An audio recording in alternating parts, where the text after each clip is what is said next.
Coming up next on Tech News Today, Baidu and Nvidia are partnering up on AI and autonomous vehicle technology. Snapchat is copying some of Instagram's features for a change. Nokia and Xiaomi are getting patent cozy with one another. Flying cars are getting realer by the day, and we take a look at a growing pattern of sexual harassment in Silicon Valley VC industry. All that and more coming up next on Tech News Today. This is Twit. Bandwidth for Tech News Today is provided by CashFly at CACHEFLY.com.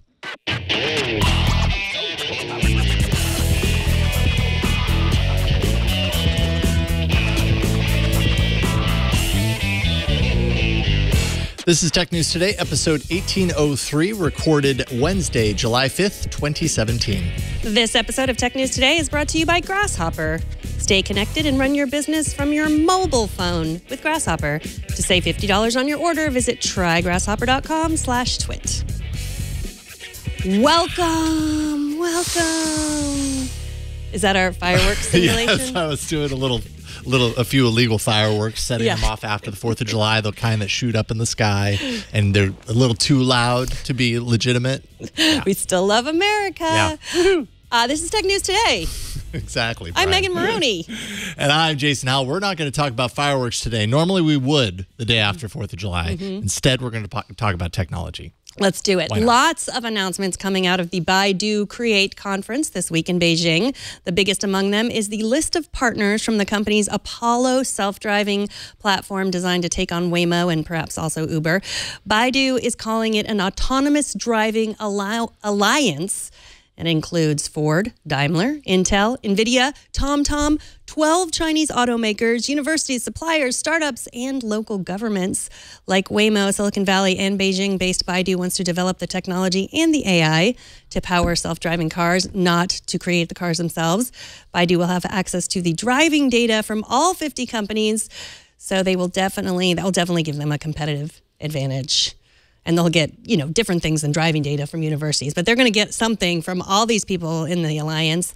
And Baidu said that they will be positioned, that China is positioned to be the leader in self-driving cars in 3 to 5 years. Yeah, and actually Baidu COO Qi Lu, or is it Qi Lu? I'm sorry, I'm probably mispronouncing your name in one of those two, I would have to be, called the Apollo platform the Android of the autonomous driving industry, but more open and powerful.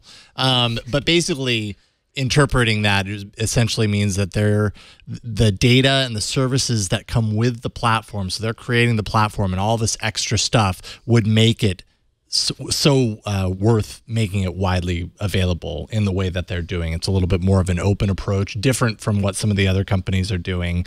And I think in effect, get as many people onto the platform so they're creating all this valuable information that they can then benefit from. It's obviously already working. A U.S. company called Autonomous Stuff. I don't know. Let's create a company. What are we going to create? Autonomous things? That's not going to work. Autonomous stuff, though. Autonomous stuff. They created 2 cars that they drove with the Baidu, with the Apollo platform. Yeah. And they drove them around. I mean, no one drove them around. Right. They raced around. They were driven around. Yeah, the robots drove them around to show them off at the conference today. It is exciting. Yeah, well, and they're also, this wasn't the only announcement to come out of this. It really kind of detailed kind of a broader partnership in AI in general. So obviously there's kind of the autonomous vehicle aspect of this. They're also, Baidu will also be using Nvidia's Volta GPUs for Baidu Cloud.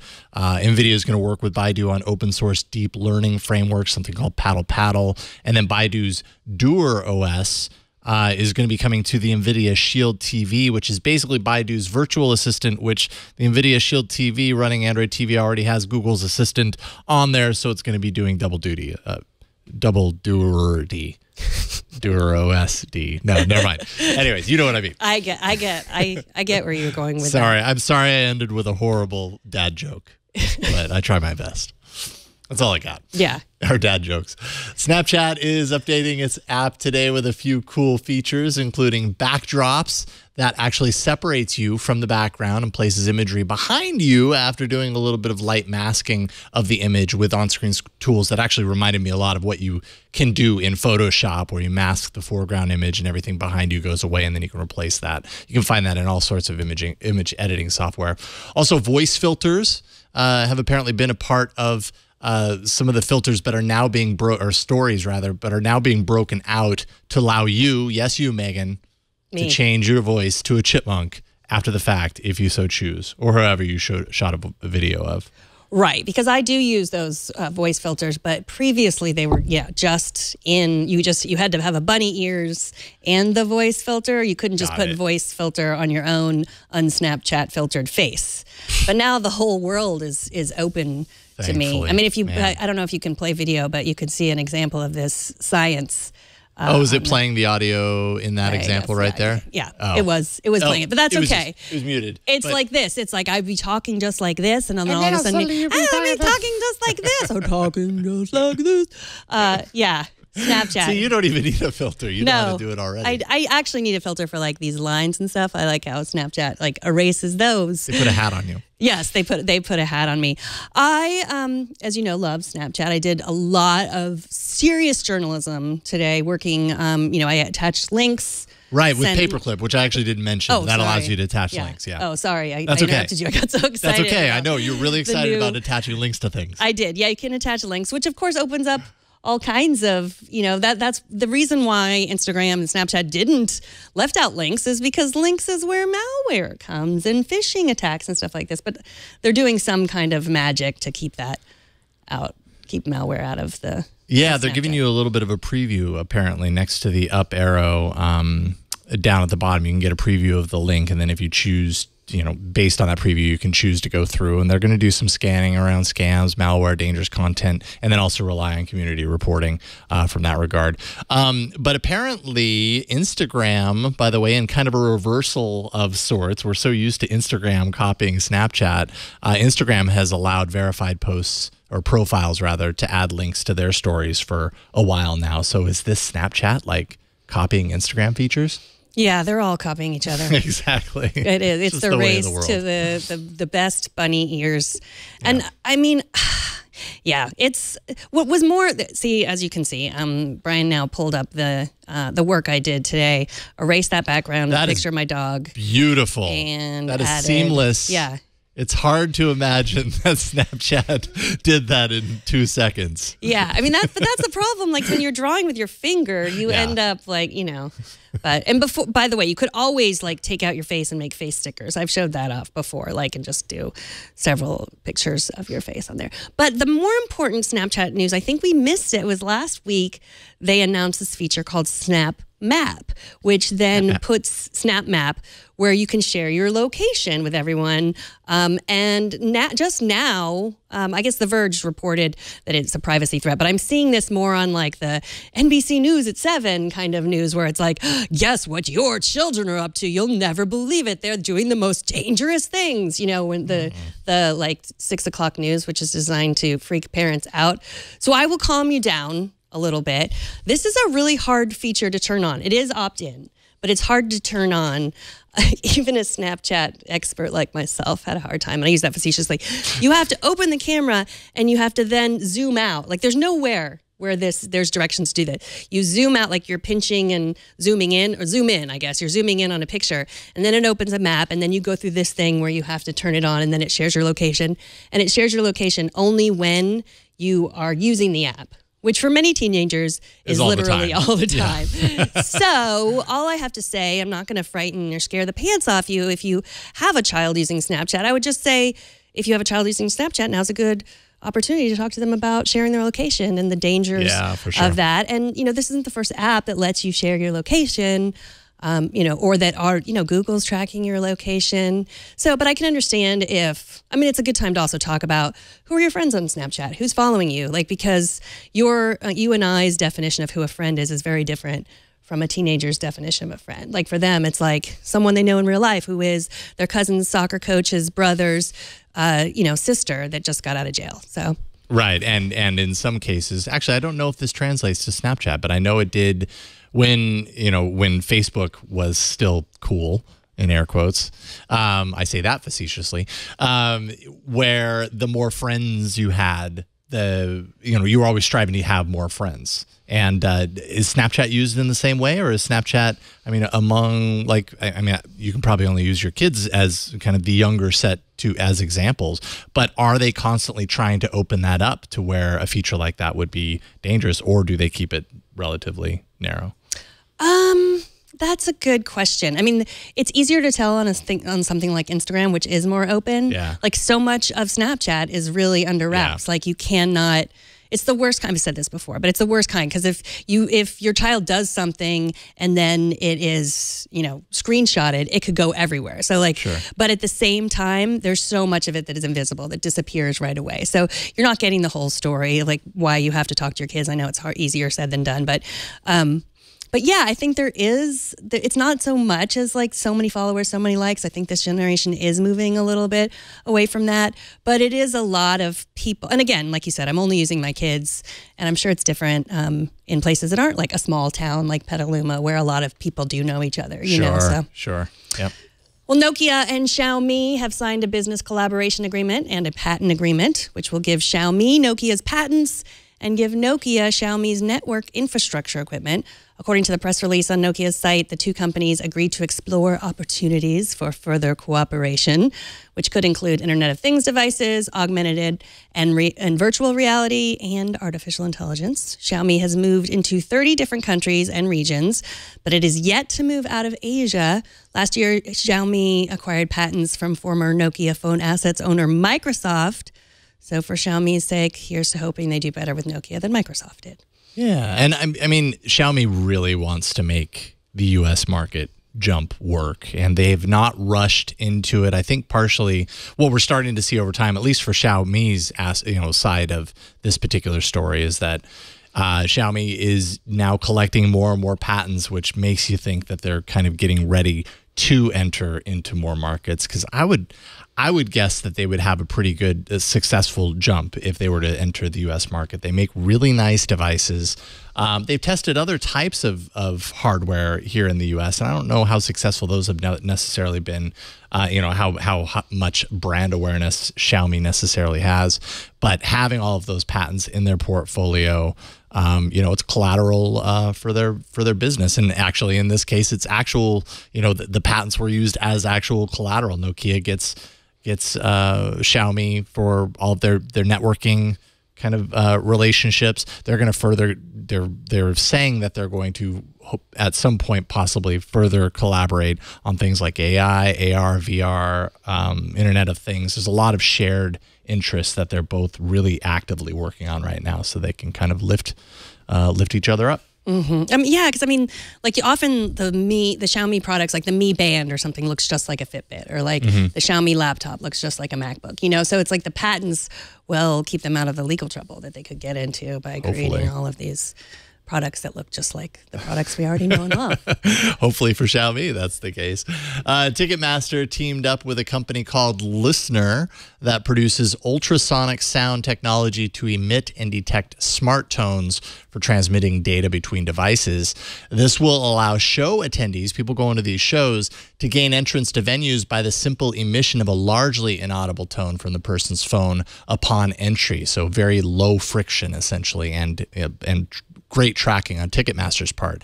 Could also allow, like I said, Ticketmaster to track users throughout the venue and send customized messages potentially based on where they are. Maybe something like, get back to your seat, the show's about to begin, or something along those lines.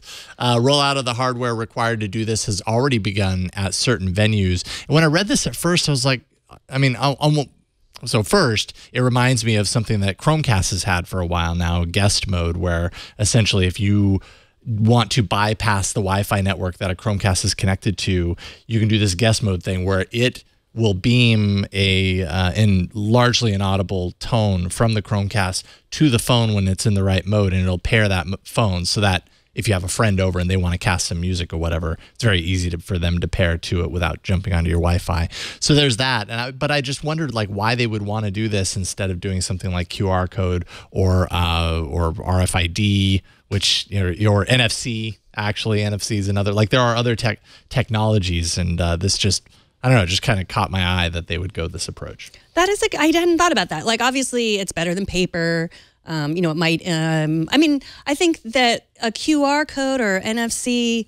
Well, they would still have to scan it, right? Yeah, there would still be the scanning, and I also wonder if this. Well, a little bit of what I understand about this is that they would also have hardware throughout the venue that could, like, essentially, I'm imagining that they're beaming these sounds back and forth, which sounds like a noisy environment. I don't know how their hardware is capable of tracking that many people at once, but that's what it would have to be doing, right? If it's these tones, so it's just an interesting partnership. Well, you think noisy like for machines, but they're inaudible for like. They're inaudible, but how? Yeah, I guess I need to understand because essentially the audio tones that are happening, they're between 18.75 kilohertz and 19.2 kilohertz, which is within human listening range, but it's at the very top of it, and something like 80 to 90% of people can't actually hear that because their hearing, either they never could hear that or their hearing has deteriorated, and oftentimes those higher frequencies end up going first. So they're outside of that audible hearing range for most people. I just wonder if you have tens of thousands of people in the same place, how their system is able to pick apart all of those tones at the same time. It just seems so. I mean, it's fascinating to me that they're saying that they could pull that off, but apparently they could. Right. I mean, I think that the Jaguars are already using this, they said. So it's used it to like maybe replacing your key fob with your phone, like being able to, transmit this sound into your car in the same way. If you thought that kids today didn't still have interesting ways to mess with their parents, my 12-year-old twins have discovered they've downloaded these apps from the internet that have sounds that like they can hear and we can't hear because we're old and they're young. So that's like I recently found all these apps and I was like, what is that? And like I played it and they were like, whoa. And so And so they jumped and you couldn't hear a single thing. Yeah. Like I mean there are some that are really loud because like it's just an app that lies and says that it's this audible tone. But yeah. Because they want kids to do it in the classroom thinking they're getting away with something and then they get in trouble. So if you're a young child out there trying to mess with old people who can't hear some sounds anymore, go for it. Just don't say I didn't teach you anything. And speaking of teenagers, if you are a teen or if you know any teens that you've probably noticed how live group video chat is the next big thing. Now, have you been able to do group video chats on Facebook Messenger and Slack since late last year? But everyone knows no teenagers use Facebook Messenger or Slack. The Verge reports that Facebook is now creating a separate standalone group video chat app called Bonfire. It's aimed at teenagers who currently use an app called House Party. House Party was created by the same people who made Meerkat. That was that first live streaming app that was quickly overtaken by Twitter on Periscope. So that company's probably pretty sick of big monoliths like Twitter and Facebook stealing their ideas. And yet it appears that it's going to happen again. Wow. I know, totally. When I read this, I mean, I felt bad for the Meerkat House Party team because it's like every step of the way they come out with something, they're a little bit ahead of the curve. And then, a big company like Facebook comes along and says, that's a great idea. I think we'll do that too. And the challenge there, I mean, basically what this shows is just the difficult position that modern social media networks have. I mean, having any sort of infiltration. Snapchat has done a good job of that, but even Snapchat is having challenges kind of keeping themselves differentiated and retaining users to a certain degree because these larger companies like Facebook and Instagram, which is owned by Facebook, just come along and do it. And just out of the sheer user base that they have to launch this new feature, not a total service, but a feature of their existing service, they just drown it out. And this kind of news, they've got to be sick of hearing this in the Meerkat house. What doesn't make sense to me is why they would create a standalone app, because they have had a really bad history with standalone apps. And I don't know why they wouldn't just make this part of Instagram. Like it doesn't, I mean, that's where a lot of kids use Instagram to live stream now and to do the Snapchat filters. And I mean, that's their inroads to the teens. And so why not? I feel like there must be a good reason that they're infringing on some sort of patents of some kind. I don't know.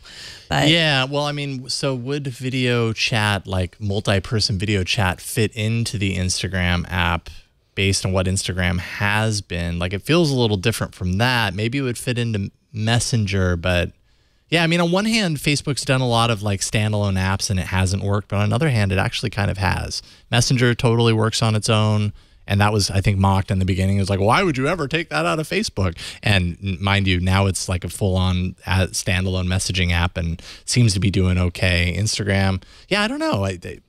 Maybe this is just Facebook's video chat arm, you know, kind of like Hangouts video, but we all know the mess of Hangouts on Google's side, and that's kind of following a similar strategy. Right. Well, if you haven't caught up on Silicon Valley, HBO's Silicon Valley, and you want to, I'm about to give a spoiler, so hands over ears. I warned you.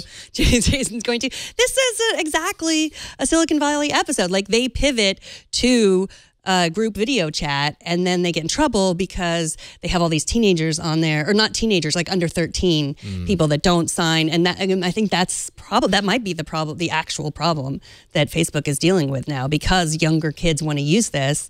And, you know, you can violate all kinds of laws if they're getting in there without, their parents' permission. Yeah, that's a good point. So if you want to tell me never to talk about HBO Silicon Valley again because you want to catch up, and eventually you will, I apologize. And you can send me your thoughts about that at tnt@twit.tv, and you can send your thoughts about any of the stories we discuss. And of course, you can subscribe to Text News Today by going to our show page at twit.tv/TNT. And after the break, we will talk to TechCrunch senior writer Katie Roof about the recent spate of reports of sexual harassment in Silicon Valley. But first, let's take a minute to thank Grasshopper, the sponsor of this episode.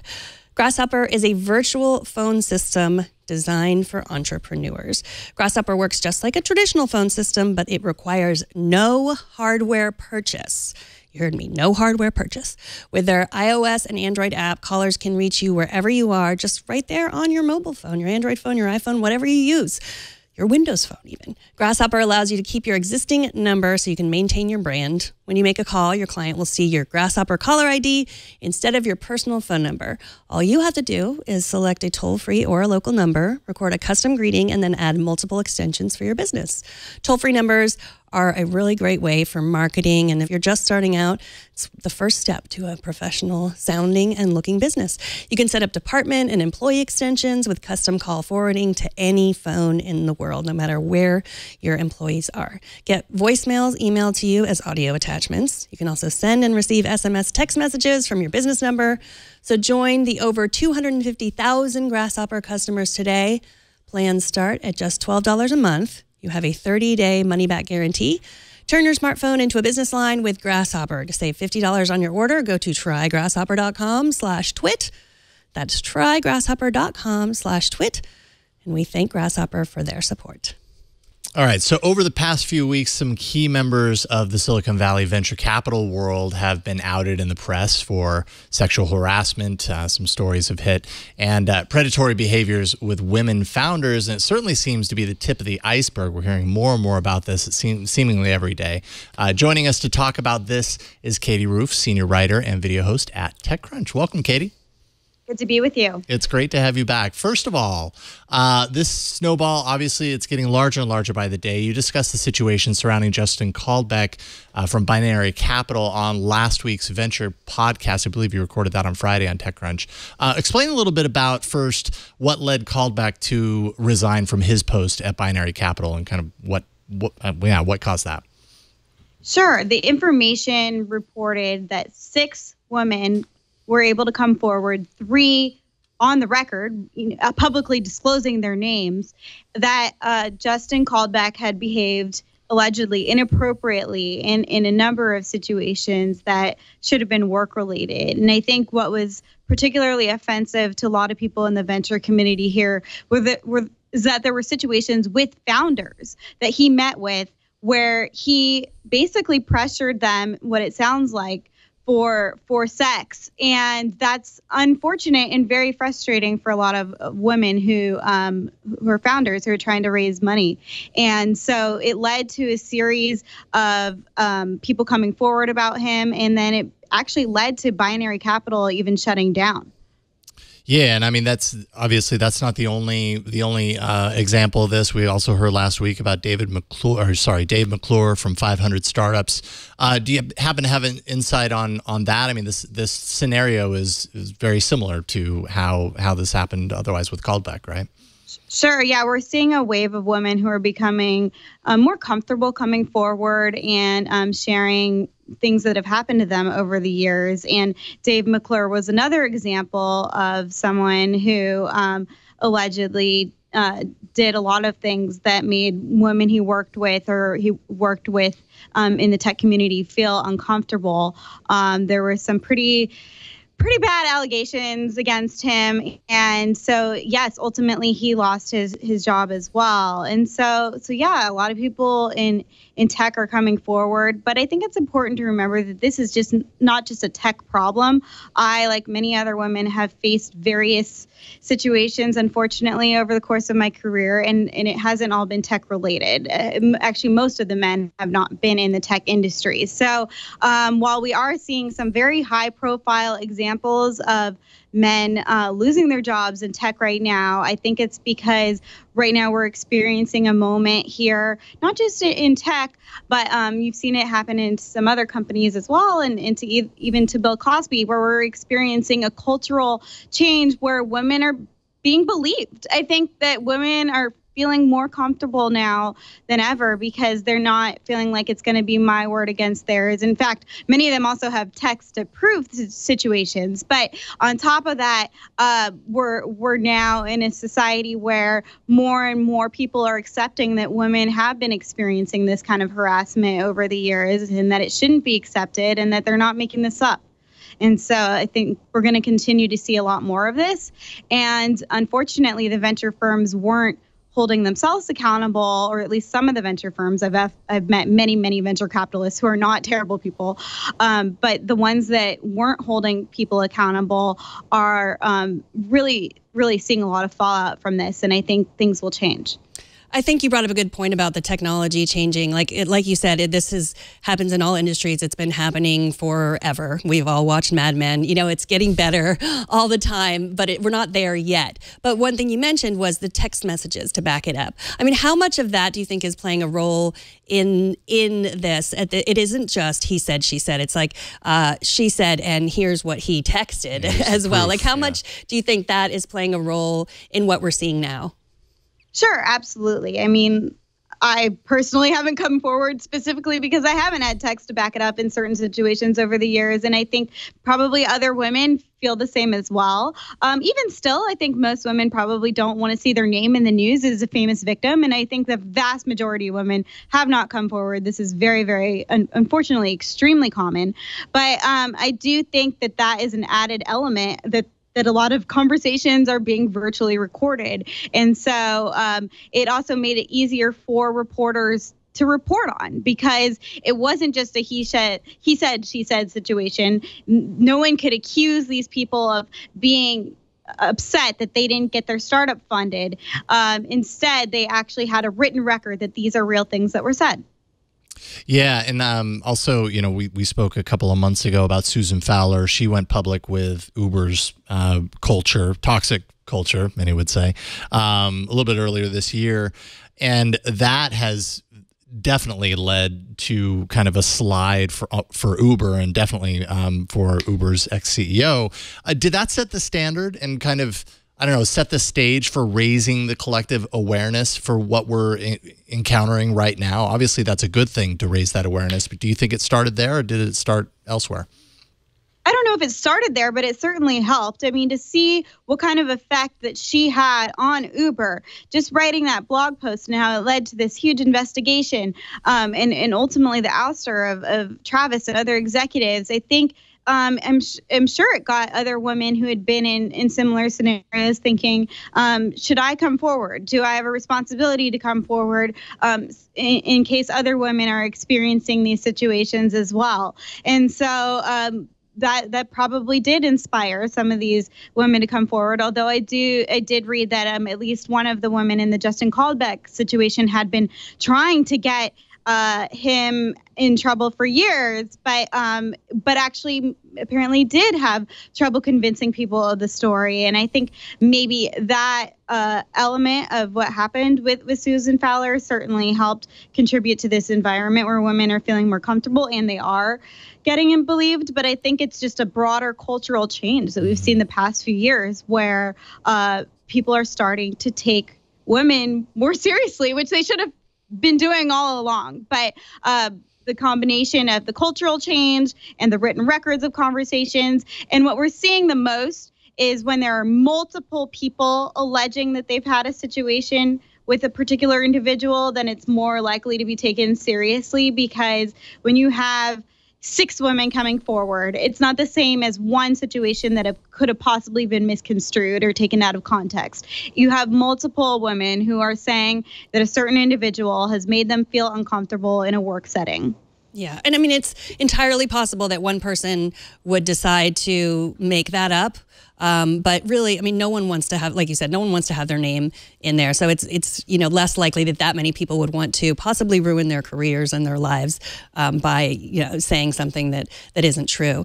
So when we talk about Uber, in the case of Uber, they had a toxic culture, and they had an ineffective human resources department. And so these VCs, I mean, they're not, the people that, the women founders that they're talking to are not part of their company. They're not under their HR roof. And they're in this very awkward position of trying to ask a male founder for money, and so the way it is awkward. Like I don't pretend to understand that world. I mean, you report on it. So what would you say? I mean, how do we change this? I know that TechCrunch came out today with like a template for how to deal with this, because you're not dealing with like everyone under one company. It's just a weird kind of power balance. Like, can you talk a little bit about this investor founder sexual harassment policy template?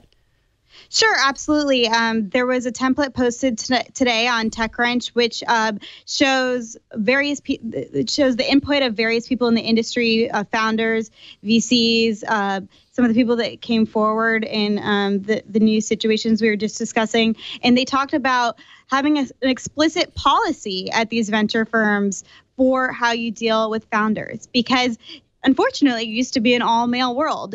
And now that we're introducing different people into the mix, which is great, we're now getting into these dicey situations. And so while major companies have sexual harassment policies, venture capital firms often don't, because they're small teams of people that don't necessarily have HR, or usually don't. And so there needs to be a formal policy put in place, because the VC founder meeting, I feel like it's akin to being hit on if you're going in for a job interview. Totally inappropriate to be hit on at a meeting when you're trying to raise funding as a founder. If you're so passionate about your startup and you go to this meeting and you're so excited to pitch an investor, and it turns out they either give you the impression that there's some other inappropriate obstacle to get this funding, or that they were never serious about funding your company and they just wanted to date you. That's terrible, and it shouldn't be happening. And I think more venture capitalists are starting to recognize that they need to spell this out. It should be obvious that that's not okay to do, but it's apparently not. And so not only was it not obvious, apparently, to some people, they probably didn't realize what the consequences would be. They probably didn't realize that they would lose their jobs, certainly not in this public way. And so they think there needs to be clarity going forward about what is and isn't appropriate. As a woman, I've personally found over the years that you have men in various industries who can get drinks with each other, and it's totally normal and actually part of advancing in certain industries that revolve around networking. But sometimes when a woman gets a drink with a man, sometimes I've had situations where the man was inappropriate to me. And so I think you need to have clarity, like, is this a meeting? Is this a date? Because unfortunately, those lines are not clear enough to some people, and we're getting into these very unfortunate situations. Absolutely. I mean, that is true. It's the same with mentoring. I mean, with men that are, mostly in CEO roles, it's very hard for a woman to find a mentor. And So here's another thing that I want to ask you about that I haven't seen a lot of, but I've been thinking about. Of course, there are lots of bad eggs here, people who are sexually assaulting, sexually harassing women. But it is also a culture problem, not just at Uber, but in Silicon Valley and in tech. And I'm wondering if you have thought what you think about this. I feel like this is also a problem for men, because I think there are situations where a group of men, it's like, hey, let's all go, to the strip bar, to the strip club. And there are some men that are not comfortable with that, or let's all go out for drinks, or let's have this conversation. And so, what do you think about that? Do you think that this culture is also hard for men that can't speak up and say, I'm not comfortable with that, because they might not get the funding or they might lose their jobs? Absolutely. I think there are certain work environments, particularly in male-dominated industries where there aren't enough high-ranking women, where there is this pressure to be a man. I hate to say it, but that's the stereotype. I'm not saying they should act that way, but that's how they are acting, it appears, and I've seen it before. And I don't think it's fair for any man or woman to experience these kinds of pressures. And I think that there should be more accountability at both startups and venture capital teams they may be smaller teams and may not have a formal HR in place, but they probably should have policies that are similar to that at larger companies.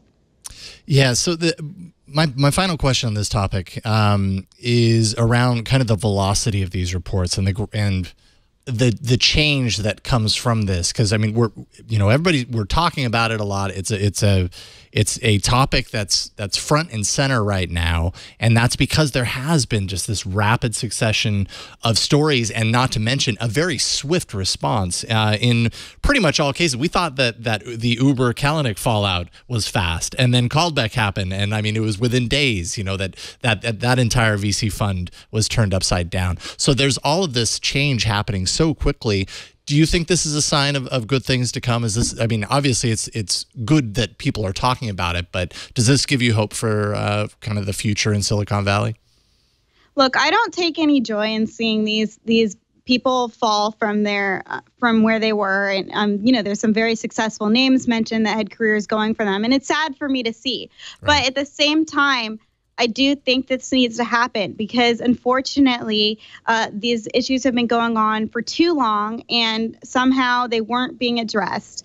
And I guess what it's taken is if these venture teams aren't holding their people accountable, then the public is holding them accountable. The media is holding them accountable. And I hope that we don't have to continue down that path. I hope that these things are more quietly addressed, and that people are able to handle these situations more quietly. But I do think in the coming weeks, we are going to hear about more and more situations. As reporters, we have been hearing about various situations which we've reported on, and I think that it's going to be a difficult few weeks or even few months for the venture capital industry. But the key is to learn from this and make better decisions going forward, and I really agree with what was written on TechCrunch today about having formal policies so that there's no gray area about what is and what isn't appropriate, how to act at work meetings, especially when you have power over the situation or power over a person's career. And this isn't just the VC founder situation. This goes for, women who are working at venture firms, or whether they're other venture partners, which there aren't very many female venture partners, which I think is part of the problem, but or their associates or their secretaries. I just believe in general, if a man has power over a woman's career, that he should not be hitting on the woman. I think it's terrible, and it puts unnecessary pressure on a woman that puts them in an uncomfortable situation, and it's part of the reason, one of many reasons, that some women have faced challenges in moving up the career ladder. I think that this is not just about sexual harassment, though. When women face trouble moving up in the workforce, I think there's a lot of sexism that is a little more understated. I see a lot of men, including men in tech, who are very condescending to women in a way that they wouldn't be with a man with the same experience, the same knowledge, the same qualifications. And so I think actually sometimes it's the unconscious forms of sexism that are just as damaging, if not more. And so I think it's important to now be aware, or to always be aware, of all forms of sexism, because in all sorts of forms of discrimination. As you mentioned earlier, it's not just women who've experienced some of these challenges, but also men. It could be any sort of dynamic, but people shouldn't be. People should be treated equally. We should be equals. If we're in the workforce, we should be treated on the same level as everyone else. So I just hope that we can find a better path going forward. Absolutely agree on all accounts. Thank you. Thank you. Katie Roof, of course, TechCrunch, Venture Podcast, fantastic show, by the way. So definitely go to TechCrunch.com to... Equity. Sorry. I apologize. Equity. Thank you. There's two Wow, TechCrunch podcasts now. No. I got that wrong earlier, too. It is the Equity Podcast on the Venture site. Got it. All right. Thank you so much. Thank you so much. Equity Podcast, TechCrunch.com. Katie, thank you, and we'll talk to you soon. All right. Bye-bye. We got some feedback, too, from Matthias Schultz, writes about our discussion a few weeks ago about Google no longer scanning our email to send us targeted ads. I suggested maybe this is the first sign that Gmail will no longer be free in the future. Matthias says, I don't think that this is the first step towards making Gmail a paid service, since Google can still collect important information from Gmail other than using it for personalized ads. Plus, it's still a gateway to their other products. Gmail is used for more than generating ad revenue. It is now a very important source of information for Google now. It's also an important portal to Google's other services, such as its calendar, productivity apps, and music. Google never said these sites would not be used for personalized ads. Yeah, it's a really good point. I mean, Gmail feeds a lot of things, and not just for serving ads. So, very good point. TNT's fan of the day is Drew Lewis, who sent us this photo saying this is, quote, what I do when there's no TNT. Apparently opens up a bottle of wine and watches a bicycle race. I should know what race this is, but I do not. So I apologize. But I'm sure it's amazing. I've just never... Have you ever watched a... That's actually me just biking down the street. Oh, wow. You got the paparazzi live streaming to TV. That's impressive. Bleak says it's the Tour de France. But Thank you. That probably would make a whole lot of sense, Bleak. No, where did it say it? Oh, right there. Oh, up at the very top. It was really small. Show us how you watch or listen to TNT. Just record a video or take a picture of yourself, or you set up, post it on Instagram, Google+, Twitter, or Facebook. Use the hashtag HowIWatchTNT, and we'll find it. Thanks to Bleak for keeping us honest. And I might remind you that Jason has had jury duty. We're not going to talk about what jury he's on because he hasn't told me, because he knows that I can't keep a secret. But he has been doing that all morning and then coming here to do this show. So... Yeah, that's my excuse. That right there. Thank you, Megan. And he can't even come here in his flying car because he'd get here a lot faster if he could, because we do have some flying car news. According to the South China Morning Post, Volvo's parent company has bought the flying car startup Terrafugia, which was founded by MIT aerospace engineers and MBA students. Geely, the company that owns Volvo, Lotus, and Proton, has now acquired the 11-year-old U.S. flying car designer that is designing a passenger vehicle that flies like an airplane in the air and drives like a car on the ground. Geely also announced that its cars that drive on the road will all go electric by 2019. That's the Volvos, anyway, will all be electric by 2019. And I hope I am pronouncing Geely right. Isn't that a Ben Affleck romantic comedy? Geely? Geely. Something this like is Geely, not Gigli. Okay, fine. But so, I don't know. I looked on howtopronounce.com and it said Geely.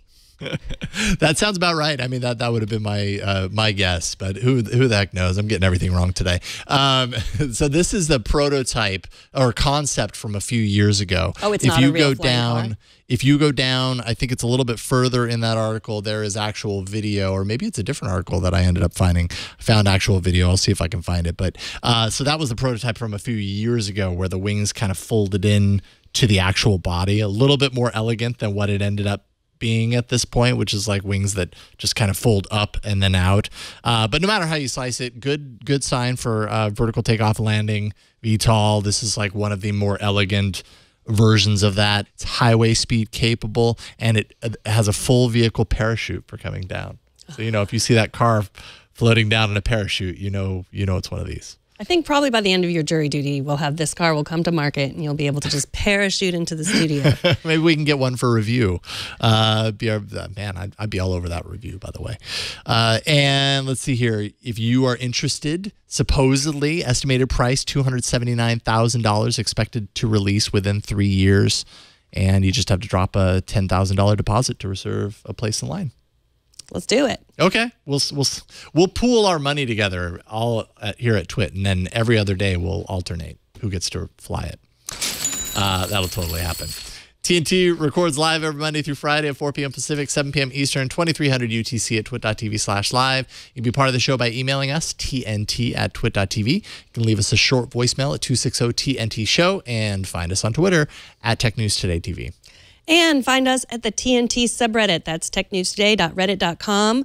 Find all the ways that you can subscribe to our show at twit.tv/TNT. And if you want to tell me how to pronounce Geely, tweet at me. I'm at Megan Maroney. And I'm at Jason Howell. Thanks to our technical director, Brian. But you're not editing, right? Okay, I'll just ask you every day. Are you editing? Yeah, no? Okay. Not today. That means Kevin's editing, so thank you, Kevin, for being awesome. Thanks to John for hopping in Burke's place. That's John's foot, just so you know his foot exists. Both feet. And thanks to you for talking tech with us today. We'll see you all tomorrow. Bye, everybody.